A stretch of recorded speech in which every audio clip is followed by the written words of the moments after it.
দেশের মানুষ জাগে গেছে যে ভোট আমরা দিব এবার 12 তারিখে আপনারা সবাই যেন ওই ধানের শীষের ম্যাডাম প্রেসিডেন্ট শহীদ জিয়ার মার্কাটা নিয়ে দাঁড়াইতে পারেন, পতাকাটা উঠাইতে পারেন। কিছু লোক থাকবে এই দুষ্টামি করবে, কিন্তু আমি মনে করি না এইবারকার নির্বাচন কেউ বন্ধ করতে পারবে। দেশের মানুষ জাগে গেছে যে ভোট আমরা দিব এবার, ঠিক না?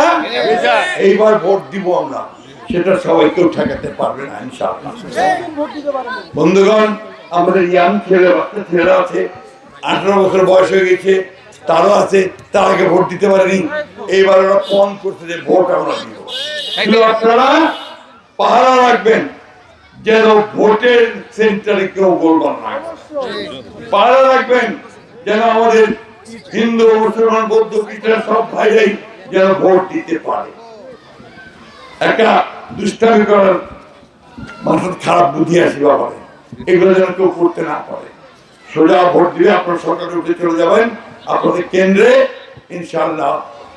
12 তারিখে আপনারা সবাই যেন ওই ধানের শীষের ম্যাডাম প্রেসিডেন্ট শহীদ জিয়ার মার্কাটা নিয়ে দাঁড়াইতে পারেন, পতাকাটা উঠাইতে পারেন, ঠিক না?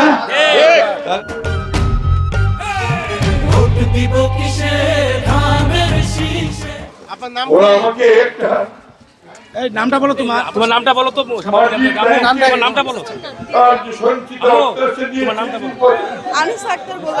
দিন দিয়েছে আল্লাহ আমাদের সকলকে কবুল করেন, আর এই মেয়েটার সেই আকুতিকে কবুল করেন, আর আমাদের মামুন সহ আমাদের চাকরি শহীদ আল্লাহ তাআলা তাদেরকে যেন সাদাত দান করেন। আমাদের সকলে আমরা বলি আমিন।